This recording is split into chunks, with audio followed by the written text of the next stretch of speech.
یو سړي امیر المؤمنین حضرت علی رضی الله عنه ته راغی او وی ویل زه څلور پوښتنې لرم. جواب یې راکړه. نو وی ویل څه شی واجب او تر هغه ډیر واجب څه شی دی؟ څه شی نږدې دی او تر هغه ډیر نږدې څه شی دی؟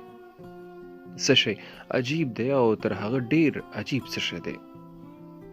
څه شی سخت دی او تر هغه ډیر سخت څه شی دی؟ امیر المؤمنین رضی الله عنه یې په جواب کې وویل د الله جل شانه عبادت واجب دی او تر هغه ډیر واجب د ګناهونو پرېښودل دي. د قیامت ورځ نږدې ده او تر هغه ډیر نږدې مرګ دی. دنیا عجیبه ده او تر هغه ډیر عجیبه د دنیا محبت دی.